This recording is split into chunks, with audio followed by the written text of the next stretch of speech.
আজকের এই মুরাদনগরের সমস্ত কিছু যা কিছু হচ্ছে অপকর্ম, মামলা মোকদ্দমা, তার জন্য দায়ী কুমিল্লার এসপি।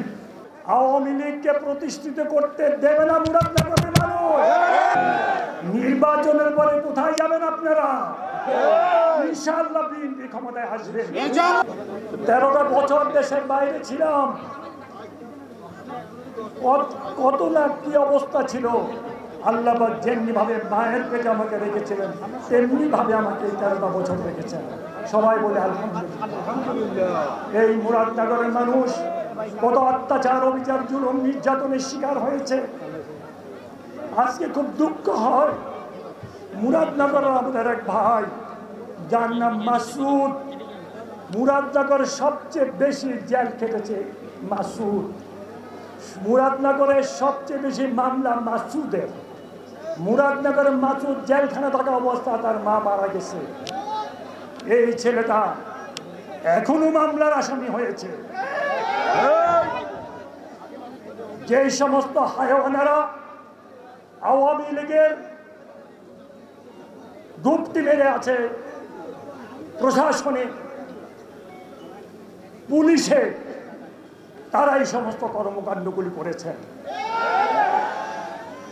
আমার বলতে আপত্তি নাই, আজকের এই মুরাদনগরের সমস্ত কিছু যা কিছু হচ্ছে অপকর্ম, মামলা মোকদ্দমা, তার জন্য দায়ী কুমিল্লার এসপি।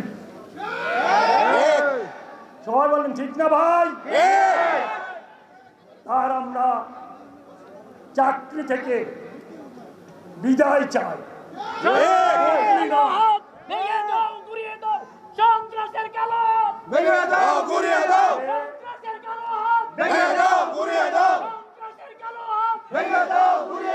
সে কতদিন ডিএমপিতে ছিল সবাই জানেন, সে গাজীপুরে কি অবস্থা করেছে সবাই জানেন।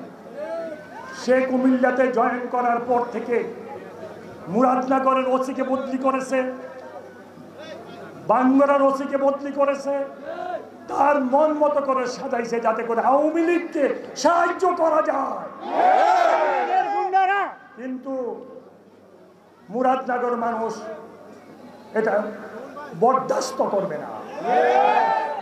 আওয়ামী লীগকে প্রতিষ্ঠিত করতে দেবে না মুরাদনগরের মানুষ।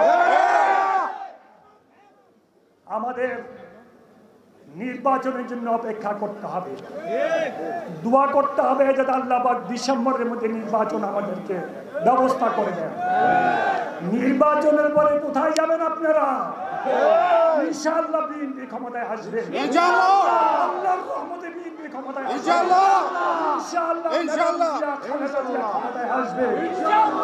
কেউ রুখতে পারবে না আল্লাহর রহমতে।